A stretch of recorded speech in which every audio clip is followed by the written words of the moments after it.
Student, बेटा class 10th में science का 6th चैप्टर है लाइफ प्रोसेस।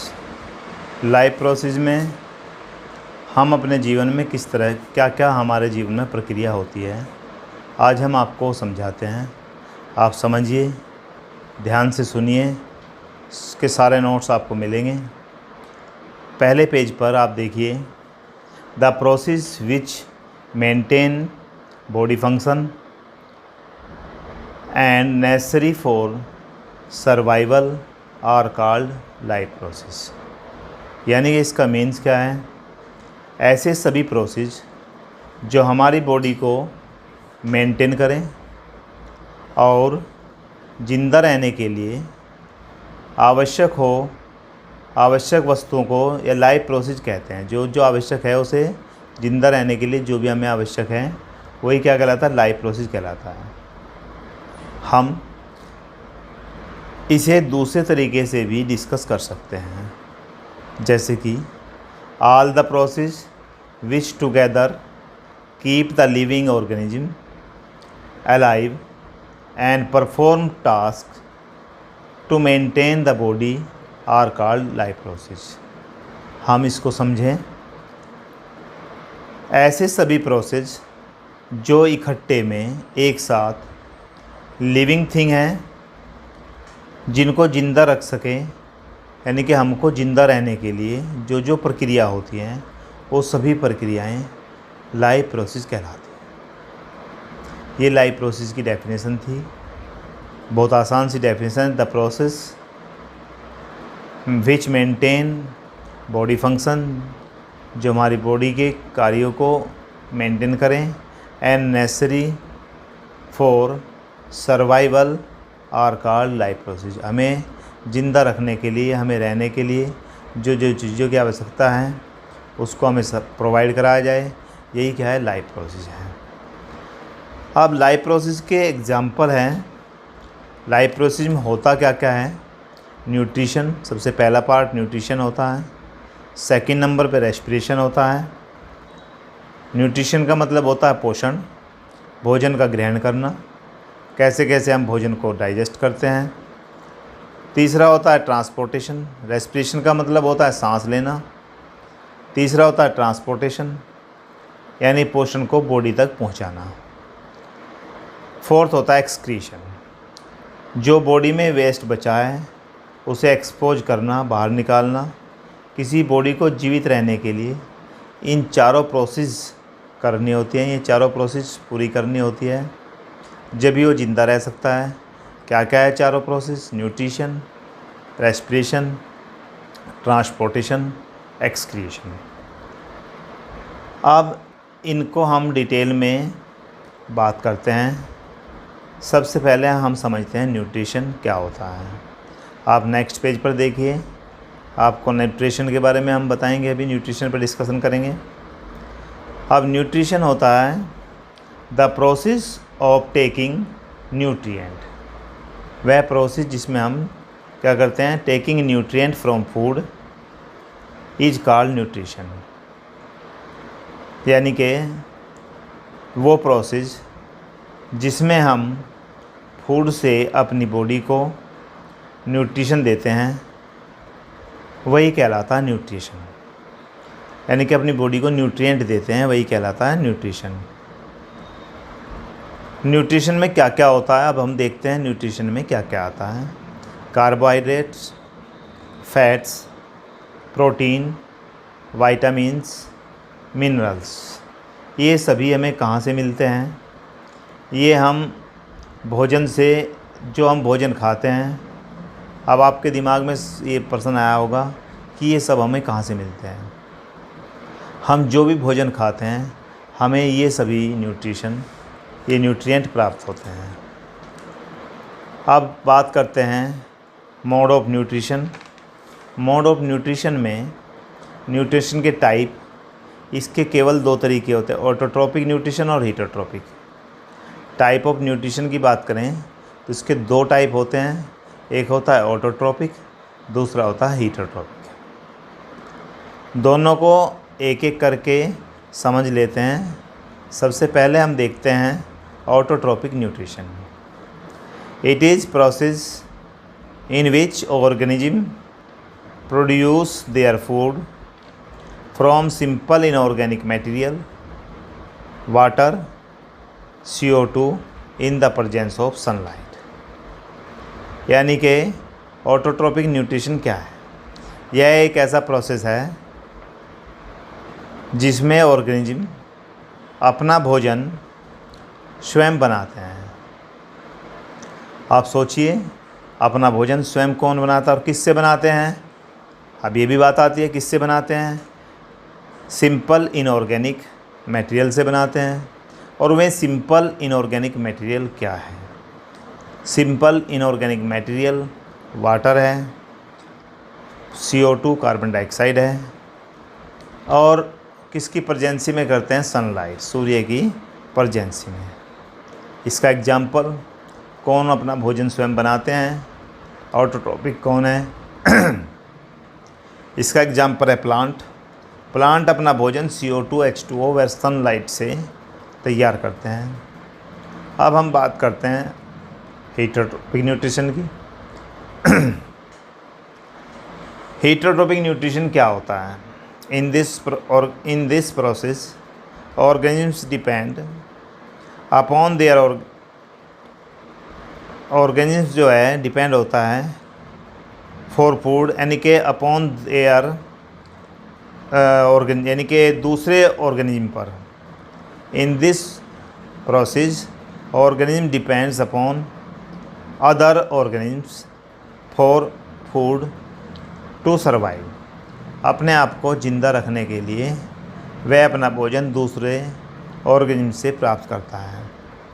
यानी कि इसमें एक ऑर्गेनिज्म दूसरे ऑर्गेनिज्म पर डिपेंड होता है भोजन के लिए, फूड के लिए, टू सर्वाइव, अपने आप को जीवित रखने। जैसे ह्यूमन है, अमीबा है, लोयन है, ये सभी दूसरे पर डिपेंड होते हैं अपने भोजन के लिए।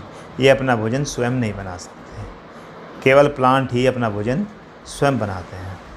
अब आपका ऑटोट्रोपिक न्यूट्रिशन, हेटरोट्रोपिक न्यूट्रिशन, यानी कि टाइप ऑफ न्यूट्रिशन दोनों हो गए। अब हम बात करते हैं न्यूट्रिशन इन प्लांट। प्लांट में न्यूट्रिशन किस टाइप से होता है? पहले हम प्लांट को देख लेते हैं, डिस्कस कर लेते हैं, फिर आगे चलते हैं। प्लांट में न्यूट्रिशन फोटोसिंथेसिस की सहायता से होता है। अब फोटोसिंथेसिस की क्या प्रोसेस है, हम उसको समझते हैं।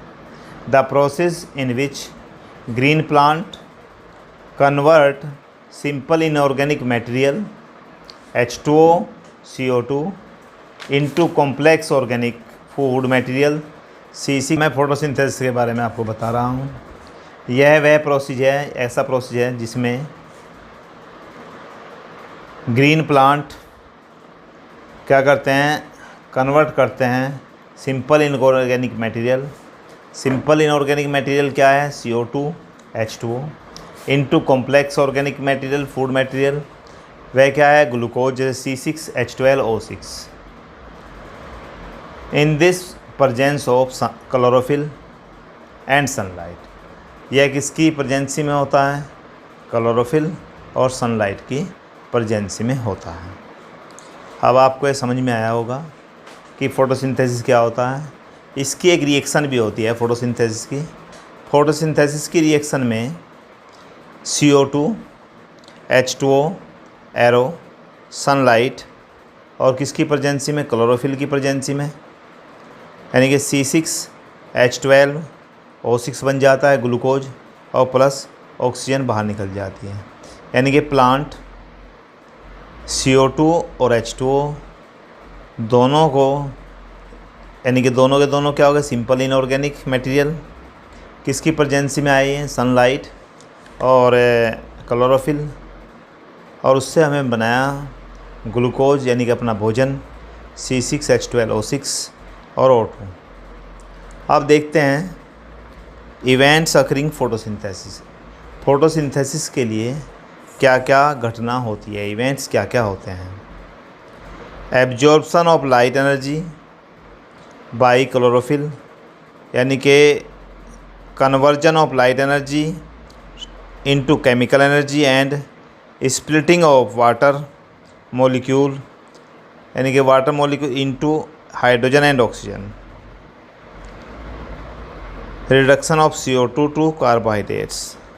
अब आप इसे समझिए, यानी कि क्लोरोफिल के द्वारा, क्लोरोप्लास्ट में क्या होता है, क्लोरोफिल के द्वारा लाइट एनर्जी को सोख ली जाती है, यानी कि एब्जॉर्ब कर ली जाती है। क्लोरोफिल क्या करता है, लाइट एनर्जी को एब्जॉर्ब कर लेता है और एब्जॉर्ब करके H2 यानी कि सोख लेता है। फिर conversion of light energy, chemical energy, splitting of water molecule, फिर वाटर मॉलिक्यूल हाइड्रोजन में और ऑक्सीजन में टूट जाता है। Reduction of CO2 to carbohydrates, और CO2 का रिडक्शन हो जाता है कार्बोहाइड्रेट्स में। तीनों पॉइंट से आप समझ गए होंगे कि फोटोसिंथेसिस में क्या क्या घटना होती है। पहला, एब्जॉर्प्शन ऑफ लाइट एनर्जी। सबसे पहले लाइट एनर्जी को एब्जॉर्ब किया जाता है। किसके द्वारा किया जाता है, क्लोरोफिल के द्वारा किया जाता है, यानी क्लोरोफिल के द्वारा लाइट एनर्जी को एब्जॉर्ब कर लिया जाता है। दूसरा, conversion of light energy to chemical energy and splitting of water molecule into hydrogen and oxygen. दूसरा पॉइंट है, दूसरी इवेंट्स है कि लाइट एनर्जी को कन्वर्ट किया जाता है केमिकल एनर्जी में और वाटर को स्प्लिट किया जाता है, तोड़ा जाता है हाइड्रोजन और ऑक्सीजन में। दो इवेंट्स हो गई। तीसरी इवेंट के लिए रिडक्शन ऑफ CO2 का रिडक्शन होता है टू कार्बोहाइड्रेट, CO2 का रिडक्शन होकर कार्बोहाइड्रेट बनता है। यानी कि ये तीनों पॉइंट्स से आप समझ गए होंगे कि फ़ोटोसिंथेसिस में क्या घटनाक्रम होता है। अब हम नेक्स्ट पेज पर देखते हैं। अब तक हमने पढ़ा क्लोरोफिल सनलाइट को एब्जॉर्ब करता है। अब हम नेक्स्ट पेज पर एक डायग्राम देखेंगे। उस डायग्राम में आपको दिखाया गया है एक पौधा है, प्लांट है, और एक पत्ते की एक लीफ है। लीफ की हमें एक माइक्रोस्कोपिक डायग्राम दिखाया गया है। इस तरह की लेयर मिले, उसके ऊपर जो ये पत्ता दिखाया गया है लीफ, इस पे ऊपर एक लेयर मिलेगी। इसे कहा जाता है क्यूटिल। इसे हम क्या कहते हैं, क्यूटिल, जो वैक्सी पार्ट होता है। क्यूटिल कैसा पार्ट होता है, वैक्सी माने चिकना, मोम जैसा। फिर इसके ग्रीन कलर का क्लोरोप्लास्ट होता है। इसके नीचे आपको ये सेल मिलेगी। फिर आपको भाई एक प्लांट हो गया, प्लांट के बाद एक इस प्लांट की क्रॉस सेक्शन पार्ट हो गया, लीफ का एक क्रॉस सेक्शन पार्ट हो गया। फिर हमने देखा, इसको और जूम करके देखा माइक्रोस्कोपिंग में, तो नीचे के पार्ट को हम माइक्रोस्कोप से जूम करके देखते हैं तो हमें एक लेयर मिलती है। इस लेयर को क्यूटिल कहते हैं और जो वैक्सी पार्ट होता है। अब ये वैक्सी पार्ट देख लिया होगा आपने। अब इसके बाद ग्रीन कलर का क्लोरोफिल, यानी कि पहले आता है क्यूटिल के नीचे होते हैं एपिडर्मिस। इसके नीचे आपको जो दिखाए गए हैं वो क्या है, एपिडर्मिस है। फिर एपिडर्मिस के नीचे होते हैं प्लांट सेल। एपिडर्मिस के सभी में प्लांट सेल होते हैं। तो एपिडर्मिस के पहले वाली लेयर क्या हुई, क्यूटिल्स, जो वैक्सी होती है। उसके नीचे क्या हुआ, उसके नीचे हुआ एपिडर्मिस, और उस एपिडर्मिस के नीचे होते हैं प्लांट सेल।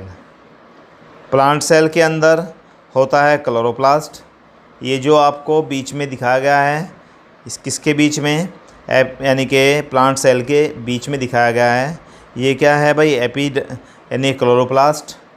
और जो ग्रीन कलर के डॉट डॉट से दिखाए गए हैं वो इसके अंदर हैं क्लोरोफिल। ये जो ग्रीन कलर के डॉट डॉट हैं उसके अंदर क्या है, क्लोरोफिल। ग्रीन कलर का क्लोरोप्लास्ट, इसमें क्लोरोफिल होता है जो सनलाइट को एब्जॉर्ब करने का काम करता है। मैं इस डायग्राम को एक बार और समझाता हूँ। एक प्लांट है और एक लीफ है। इसकी क्रॉस सेक्शन पार्ट हमें दिखाया गया है। अब नीचे का पार्ट को हम माइक्रोस्कोप से जूम करके देखते हैं। फिर एक इस तरह की लेयर आपको दिखाई देगी जब हम माइक्रोस्कोप से जूम करके देखेंगे। उस लेयर में आपको उस लेयर के नीचे एपिडर्मिस दिखेंगे और एपिडर्मिस के नीचे प्लांट सेल दिखेंगे। प्लांट सेल के भीतर क्लोरोप्लास्ट होते हैं और क्लोरोप्लास्ट के साइड में जो डॉट डॉट लगे होते हैं वे क्लोरोफिल होते हैं और ये क्लोरोफिल ही सनलाइट को एब्जॉर्ब करते हैं। अब आपके माइंड में आया होगा कि क्लोरोफिल क्या होता है, क्लोरोप्लास्ट क्या होता है। अब हम क्लोरोप्लास्ट पे डिस्कस करते हैं। These are the small organelles, यह एक स्मॉल ऑर्गेनल्स है फाउंड इन प्लांट सेल और प्लांट सेल में पाया जाता है। इट कंटेन, मैंने अभी समझाया आपको यह क्या क्या कंटेन करता है, क्लोरोफिल। और क्लोरोफिल क्या करता है, एब्जॉर्ब करता है सनलाइट को। किसके लिए करता है, फोटोसिंथेसिस के लिए। यानी कि क्लोरोप्लास्ट एक स्मॉल ऑर्गेनल्स है जो पाया जाता, फाउंड इन प्लांट सेल में पाया जाता है। मैंने बता दिया कि एक लेयर है, उसके नीचे क्या है, एपिडर्मिस है, उसके नीचे क्या है, प्लांट सेल है और प्लांट सेल के अंदर क्या है, क्लोरोप्लास्ट है और क्लोरोप्लास्ट के बराबर में ग्रीन ग्रीन डॉट जो है में क्या है, क्लोरोफिल है और क्लोरोफिल एब्जॉर्ब करता है सनलाइट को और यह किसके लिए होता है, फोटोसिंथेसिस के लिए। आपको क्लोरोप्लास्ट की समझ में आ गया होगा। अब हम नेक्स्ट पेज पर देखते हैं। हीटरोट्रोपिक, ये था हमारा ऑटोट्रोपिक न्यूट्रिशन यानी कि न्यूट्रिशन इन प्लांट्स। अब हम देखते हैं हीटरोट्रोपिक न्यूट्रिशन की डेफिनेशन। हम पहले पढ़ चुके हैं। हीटरोट्रोपिक मैंने पढ़ा दिया पहले, जो दूसरे ऑर्गेनिज्म पर डिपेंड होते हैं वो हीटरोट्रोपिक कहलाते हैं। अब हम हीटरोट्रोपिक न्यूट्रिशन के टाइप के बारे में डिस्कस करते हैं, यानी कि हीटरोट्रोपिक न्यूट्रिशन के टाइप क्या है। हीटरोट्रोपिक न्यूट्रिशन के 3 टाइप होते हैं। पहला होता है सैप्रोफाइट न्यूट्रिशन, दूसरा होता है पैरासाइटिक न्यूट्रिशन और तीसरा होता है होलोजोइक न्यूट्रिशन। पहले हम डिस्कस करते हैं सैप्रोफाइट्स न्यूट्रिशन पर। तो सैप्रोफाइट्स न्यूट्रिशन में क्या होता है, देखिए आप। सैप्रोफाइट में ये तीनों को एक एक करके समझते हैं। पहला है सैप्रोफाइट न्यूट्रिशन का वह the mode of nutrition in which organism obtain food from dead and decaying organic matter. यानी कि सैप्रोफाइट की डेफिनेशन बिल्कुल सिंपल सी है। इसने बताया कि the mode of nutrition, nutrition का वह तरीका in which organism obtain food from dead and decaying organic material. यानी कि इसको हम और अच्छी तरह समझाते हैं। यानी कि जो सैप्रोफाइट्स न्यूट्रिशन है उसका तरीका जिसमें ऑर्गेनिजम्स अपना भोजन प्राप्त करते हैं। कहाँ से करते हैं, डेड और डिकेइंग, मरे हुए और सड़े हुए ऑर्गेनिक मैटर से। उसका एग्जाम्पल है बैक्टीरिया और फंजाई। आपका सैप्रोफाइट्स हो गया। अब हम बात करते हैं parasitic. The mode of nutrition in which organism food from another organisms without killing them. यानी कि न्यूट्रिशन का वह तरीका जिसमें कोई भी ऑर्गेनिज्म अपना भोजन दूसरे ऑर्गेनिज्म से प्राप्त करता है बिना उसको मारे, बिना किलिंग किए। उसको मारता नहीं, बिना किलिंग किए। अब आप कहोगे बिना किलिंग किए कैसे कर लेता है। मॉस्किटो आपने देखे हैं, आपके शरीर पर बैठ जाते हैं, आपका ब्लड चूसते हैं, आपको मारा तो नहीं और उसने अपना भोजन ले लिया। ऐसे ही टेपवार्म होते हैं, पेट के अंदर कीड़े हो जाते हैं, वो भी हमारे शरीर से अपना भोजन लेते हैं। इंसान से ब्लड चूसते हैं, हमारी बॉडी के अंदर होते हैं जो अपना भोजन लेते हैं। तो इनको हम कहते हैं पैरासाइटिक न्यूट्रिशन। अब तीसरे नंबर पे आता है होलोजोइक न्यूट्रिशन।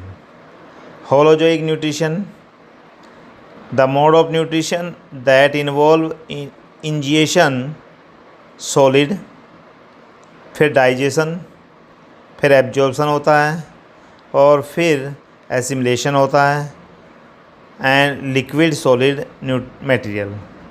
यानी कि क्या क्या होता है, वह यानी कि न्यूट्रिशन, होलोजोइक न्यूट्रिशन वह होता है जिसमें कोई भी लिक्विड या सॉलिड खाया जाए, मुंह में लिया जाए,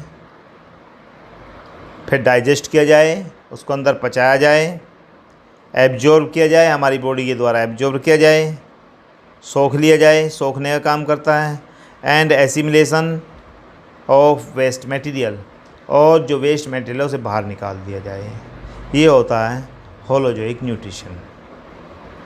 एग्जाम्पल, सभी एनिमल हैं, पहले भोजन को खाते हैं, मुंह में डालते हैं, इनटेक करते हैं, फिर उसको पचाते हैं, डाइजेस्ट करते हैं, फिर बॉडी द्वारा उसको एब्जॉर्ब कर लिया जाता है, और जो वेस्ट प्रोडक्ट है उसको अनस के द्वारा बाहर निकाल दिया जाता है।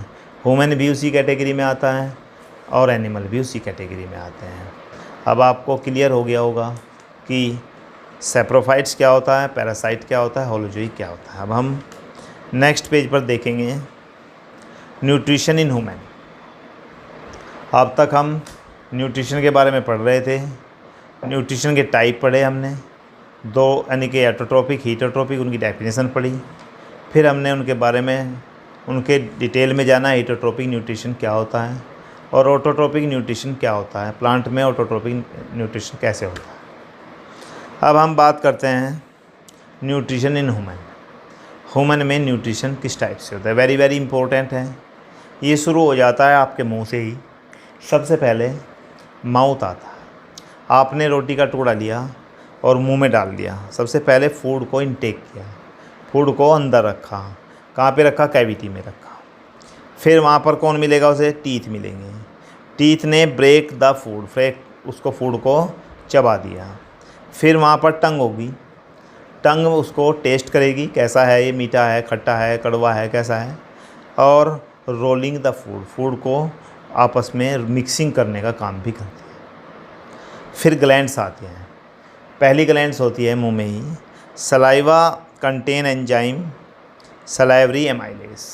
सबसे फर्स्ट एंजाइम होता है सलाइवा कंटेन एंजाइम। एक एंजाइम, सलाइवे के अंदर एक एंजाइम होता है, उसे कहते हैं salivary amylase. That break down starch, वह फूड को ब्रेक डाउन करती है टू सिंपल शुगर यानी ग्लूकोज में। किस में करती है? ग्लूकोज में, ग्लूकोज में बदल देती है। यानी कि स्टार्च, स्टार्च के साथ कौन मिला?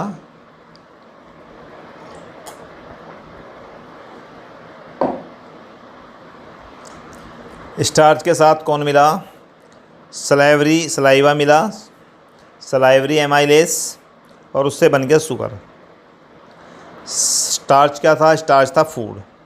यहाँ तक जो भी प्रोसेस हुआ वह सभी हमारे मुंह में हुआ। अभी तक नीचे कुछ नहीं गया, जो काम हुआ मुंह में हुआ।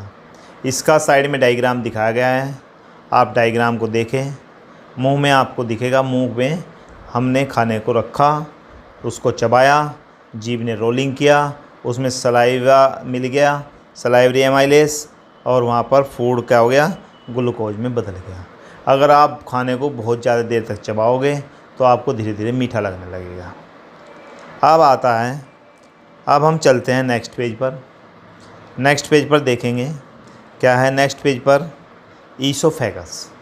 यहाँ से एक ईसोफेगस होता है जिसे हम कहते हैं फूड पाइप। यहाँ से यहाँ तक क्या होता है? Food pipe. अब food pipe taking food from mouth to stomach by peristaltic movement, यानी कि फूड जो हमने लिया मुंह में, मुंह से भोजन पेट में गया। एक आपको दिखाया गया है नीचे, स्टोमक दिखाया गया है डायग्राम में। किसके द्वारा गया? पेरिस्टैल्टिक मूवमेंट के द्वारा। यानी कि जो हमने भोजन, इस पाइप की दीवारें सिकुड़ती और फैलती रहती हैं। ये पाइप ऐसा होता है, जैसे ये पाइप है, इस पे इसकी दीवारें, यहाँ से अगर भोजन गया, यहाँ से जैसे आपने कभी देखा होगा सांप किसी मेंढक को खा जाता है और निगल जाता है, तो उसकी सतह धीरे धीरे मोटी, यहाँ जहाँ जहाँ जाएगा वो मोटा सा होता चला जाएगा, लचीली होती है और अंदर तक पहुँच जाएगा। ऐसे ही हमने जब भोजन यहाँ पे ले गए, यहाँ ले जाने पर ऊपर से नीचे को जाएगा तो ऊपर चौड़ाई कम होती चली जाएगी और नीचे ज़्यादा होती चली जाएगी। टू स्टोमक यानी कि दीवारें सिकुड़ती हैं और फैलती हैं, क्या करती हैं, कॉन्ट्रैक्शन करती हैं। पहले सिकुड़ेंगी तो भोजन नीचे को जाएगा, जहाँ जाएगा वहाँ से फैल जाएगी।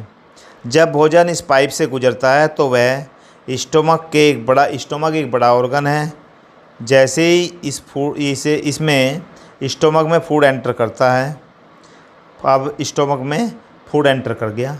आप डायग्राम में स्टोमक देखिए, आपको दिखाया गया है मुंह से हमने ईसोफेगस यानी फूड पाइप के द्वारा जोड़ दिया गया स्टमक को। आप देखिए, आपको डायग्राम में दिखेगा।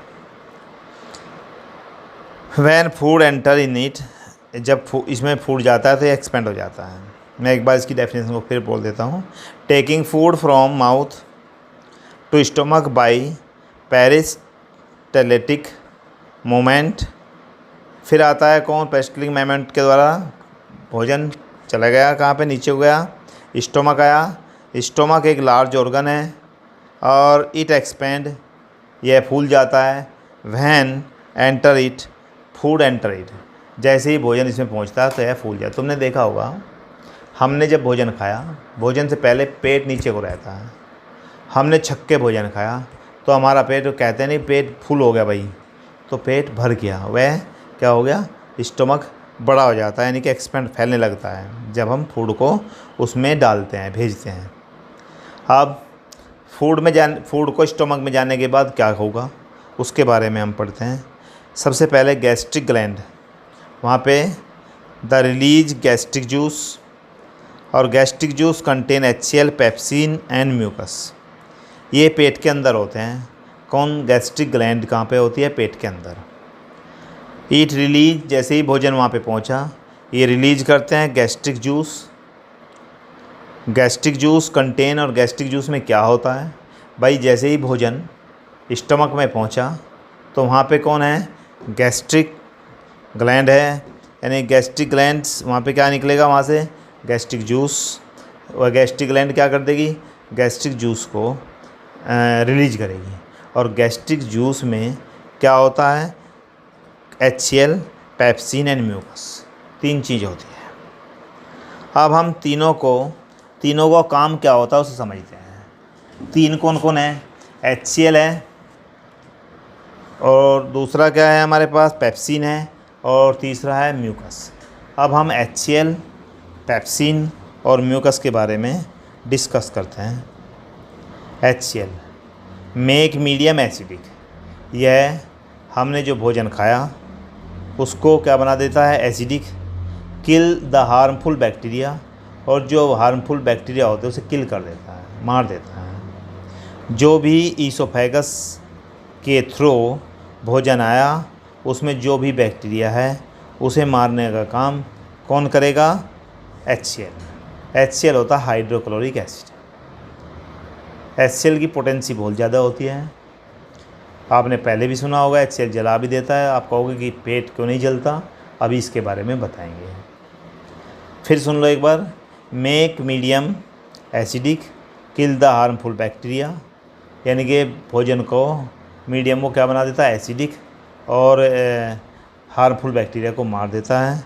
जो भी ईसोफेगस में ये थ्रो भोजन आया उसमें जो बैक्टीरिया थे उसे उसने मार दिया। अब आता है पेप्सिन, एक ट्रेप्सिन होता है, एक पेप्सिन होता है, दोनों के काम सेम ही होते हैं। पेप्सिन के बारे में break down the protein into amino acid, यह जो हमने भोजन लिया था उसमें प्रोटीन था, प्रोटीन को ब्रेक डाउन कर देता है अमीनो एसिड में, यानी कि जो भोजन हमने लिया उसमें जो प्रोटीन है उसे अमीनो एसिड में चेंज कर देता है। अब आया म्यूकस। अब म्यूकस क्या करेगा, म्यूकस का काम क्या है, protect inner lining of stomach, यानी कि हमारे पेट की, स्टमक की जो दीवारें हैं, अंदर की वाल है, स्टमक के अंदर की दीवारों की प्रोटेक्ट करता है। और प्रोटेक्ट किससे करता है, HCl से। देखिए स्ट्रॉन्ग HCl एक स्ट्रॉन्ग एसिड है। यदि म्यूकस न हो, यदि एक म्यूकस होता है चिपचिपा पदार्थ, यदि म्यूकस न हो तो स्टोमक की वाल को हानि पहुंचा सकता है। जो HCl है वो भोजन के जो बैक्टीरिया है उसको तो किल करेगा ही, परंतु हमारे स्टोमक की दीवार को हानि पहुंचा सकता है। इसलिए वहाँ पर पहले से ही क्या है, म्यूकस है, और म्यूकस के कारण वह हमारे स्टोमक की वाल को हानि नहीं पहुंचा पाता। अभी तक सारा काम हुआ स्टोमक में। भाई स्टोमक में 3 काम होने थे, 3 चीज़ होनी थी। गैस्ट्रिक ग्लैंड थी वहाँ पे, उससे गैस्ट्रिक जूस आया, गैस्ट्रिक जूस से 3 चीज़ें निकली, HCl और पेप्सिन, और आपका तीसरे नंबर पर म्यूकस। ये सब काम स्टोमक में हो गया। अब स्टोमक के बाद नेक्स्ट पेज पर हम चलते हैं। स्टोमक से यानी कि कहाँ जाता है भोजन, स्मॉल इंटेस्टाइन में। अब फूड स्टोमक से स्मॉल इंटेस्टाइन में आएगा। अब हम बात करते हैं स्मॉल इंटेस्टाइन की। वेरी इंपॉर्टेंट है, सारा पूरा लाइफ प्रोसेस ही इम्पोर्टेंट है, एक एक चीज़ आप समझ रहे हैं। अब हम इसमें चलते हैं लाइफ प्रोसेस पर, हम इसमें चलते हैं अब स्मॉल इंटेस्टाइन में। अब स्मॉल इंटेस्टाइन में क्या होता है, आप देखिए।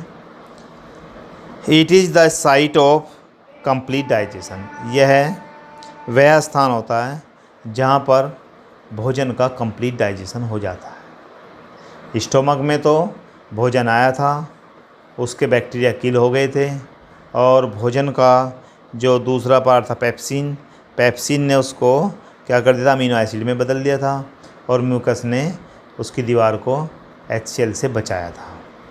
परंतु अब स्टोमक से भोजन कहाँ पे पहुँच गया, स्मॉल इंटेस्टाइन में, और स्मॉल इंटेस्टाइन में भोजन का कंप्लीट डाइजेशन होता है। और डाइजेशन कैसे होता है समझ लीजिए। It is the site of complete digestion. यहाँ फूड का कंप्लीट डाइजेशन होता है। जैसे जैसे ही फूड स्मॉल इंटेस्टाइन में आएगा तभी काम होता है लीवर का।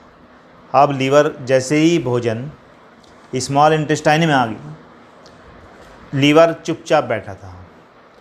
अभी तक कौन काम कर रहा था, सबसे पहले देखिए एक टुकड़े के अंदर जाने में कहाँ कहाँ काम होता है। सबसे पहले काम हुआ माउथ में जाते ही दांतों ने उसको चबाना शुरू किया, जीभ ने उसको रोलिंग किया, और उसके अंदर एक राल मिली सलाइवा एमाइलेस, उससे वह ग्लूकोज में बदल गया। फिर ईसोफेगस फूड पाइप के द्वारा कहाँ चला गया, स्टोमक में गया। स्टोमक में जाते ही वहाँ पे उसे मिली गैस्ट्रिक ग्लैंड से 3 तरह की चीज़ें निकली, HCl, पेप्सिन और म्यूकस। HCl क्या करता है, HCl ने जो हार्मफुल बैक्टीरिया थे उसको बैक्टीरिया को किल कर दिया, और जो हमारे पास पेप्सिन है वो फूड को किस में बदल देता है, यानी कि जो फूड हमने लिया था जिसमें प्रोटीन को किस में बदला, अमीनो एसिड में। और म्यूकस क्या करता है, उसकी दीवार को, म्यूकस स्टोमक की दीवार को HCl से हानि पहुंचाने से बचाता है।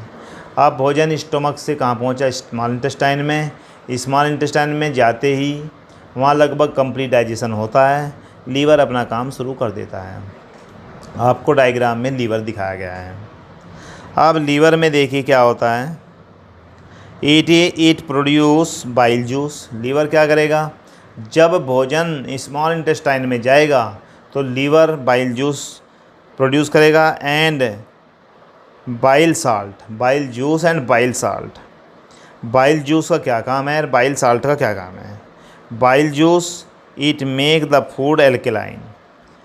ये भोजन को एल्केलाइन, ऐसी बेसिक नेचर बना देता है, उसकी एसिडिक के बजाय कैसी नेचर बना देता है, बेसिक नेचर में चेंज कर देता है।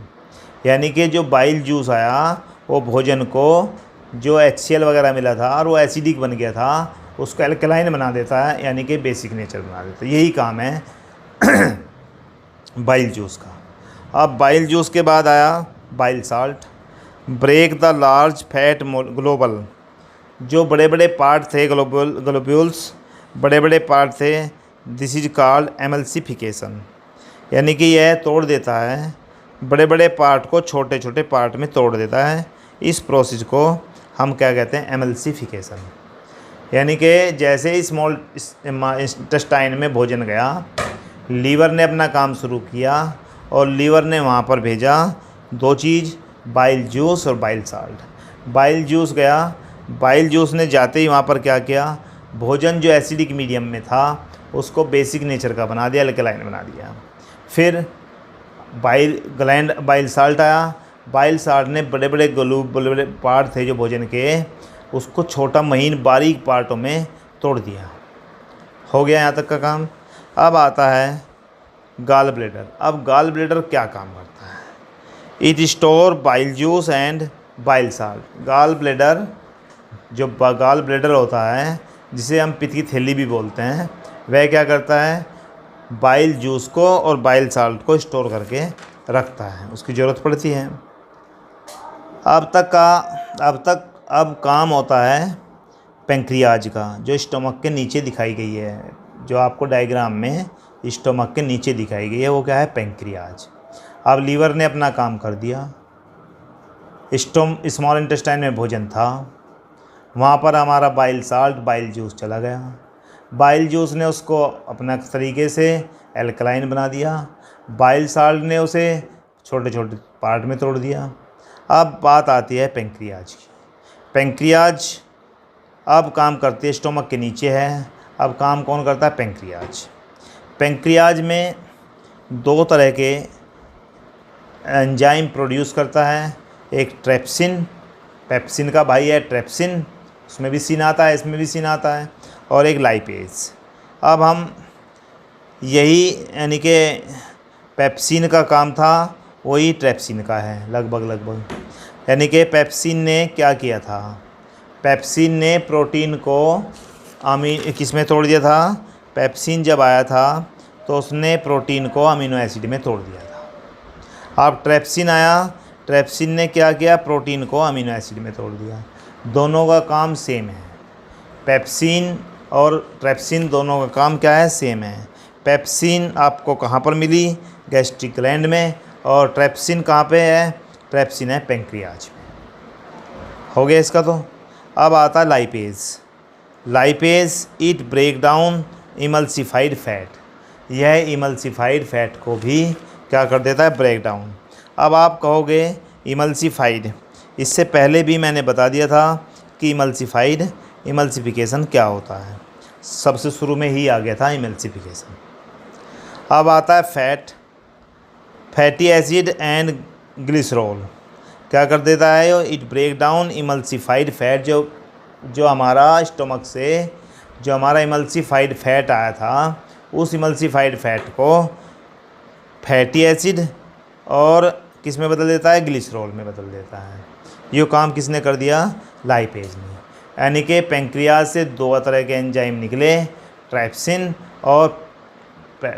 निकला और दूसरा निकला लाइपेज। ट्रेप्सिन ने तो वही काम किया कि प्रोटीन को अमीनो एसिड में तोड़ दिया, और जो लाइपेज निकला उसने ब्रेक डाउन कर दिया एमल्सिफाइड फैट को, किस में कर दिया, फैटी एसिड और ग्लिसरॉल में। चलो अब देखते हैं नेक्स्ट पेज पर। ये सब लाइप्रोसिस यानी कि एलिमेंट्री कैनाल पर ही चल रहा है काम। अब हम देखते हैं ये सभी स्मॉल इंटेस्टाइन में होता है। क्या क्या हुआ, माउथ में क्या हुआ था, स्टार्च था, स्टार्च ने क्या किया, शुगर ग्लूकोज में बदल दिया, लाइपेज के कारण फैटी एसिड ग्लिसरॉल में बदल गया, और प्रोटीन अमीनो एसिड में, ट्रिप्सिन ने प्रोटीन को अमीनो एसिड में बदल दिया। अब बात करते हैं स्मॉल इंटेस्टाइन में होती है विलाई। क्या होती है, विलाई। और विलाई में क्या होता है, फिंगर लाइक प्रोजेक्शन होती है। दोनों तरफ एक डायग्राम छोटा सा बना के दिखा रखा है, प्रोजेक्शन फिंगर लाइक प्रोजेक्शन होती है। अब जो फिंगर लाइक प्रोजेक्शन है किसके अंदर, स्मॉल इंटेस्टाइन के, these increase the surface area. उससे क्या बढ़ जाएगा, जब इस मान लिया हम कोई तार सीधा ले लें तो सीधा ही हो गया ये, अगर इसे मोड़ के ऐसे ऐसे बना दे तो सरफेस एरिया बढ़ जाएगा। अब जब सरफेस एरिया बढ़ जाएगा तो these increase the surface area, इससे क्या बन जाएगा, विलाई से सरफेस एरिया बढ़ जाएगा, जो एब्जॉर्ब करेगी। और villi and supplied the food to blood vessel, और जो वहाँ पे जो भोजन डाइजेस्ट हुआ उसको सबको क्या करेगी, एब्जॉर्ब करेगी, और एब्जॉर्ब करके विलाई एंड विलाई एब्जॉर्ब कर लिया, फिर उसे सप्लाई कर दी कहाँ पे, ब्लड वेसल्स में, और ब्लड वेसल कहाँ पहुँचा देगी उसे, हमारी सभी सेल में, एवरी सेल में। अब देखिए, यानी कि हमने जो भोजन लिया था क्या उसका 100%, अब आपके मन में आया होगा हमने जो भोजन खाया क्या 100% डाइजेशन कर लेते हैं? नहीं भाई, 100% डाइजेशन नहीं होता। कुछ पार्ट डाइजेस्ट हो जाता है, कुछ वेस्ट बचता है, जो वेस्ट बचा वह जाता है लार्ज इंटेस्टाइन में। Then blood vessels take the food to each. अब देखिए यहाँ पर ब्लड वेसल्स क्या किया ब्लड वेसल ने, then the blood vessels take the food to each and every cell of the body. सारी वो ब्लड सेल सभी बॉडी की जितनी भी सेल है सब में पहुंचा देता है। अब सारा डाइजेशन तो नहीं होता, कुछ वेस्ट प्रोडक्ट बच जाता है, जो वेस्ट प्रोडक्ट बचा वो कहाँ चले गया, लार्ज इंटेस्टाइन में। The unabsorbed food sent to large intestine, कहाँ पे चला गया, लार्ज इंटेस्टाइन में, where it will absorb more water from this material and rest of the material removed from the body via anus. देखिए large intestine में, large intestine इसमें से water को एब्जॉर्ब कर लेता है, जो हमने बचे हुए वेस्ट को लार्ज इंटेस्टाइन में भेज दिया उसमें से पानी को एब्जॉर्ब कर लेता है। जो भी मटेरियल बचा होता है उसे बॉडी से बाहर आ जाता है एनस के द्वारा, फिर एनस के द्वारा वह बॉडी से बाहर आ जाता है। इस तरह से ह्यूमन में होता है फूड का न्यूट्रिशन। अब न्यूट्रिशन हो गया आपका, यहाँ तक आपके न्यूट्रिशन की प्रक्रिया थी। न्यूट्रिशन शुरू से लेकर आखिर तक पूरा हो गया। अब आगे चलेगा कि लाइफ प्रोसेस में 4 पार्ट हैं, 4 पार्ट में से एक पार्ट हमारा कंप्लीट हो गया। आप इसको लिखें अपने कॉपी पर, सारे नोट्स बनाएं और इसे समझें। थैंक यू बेटा।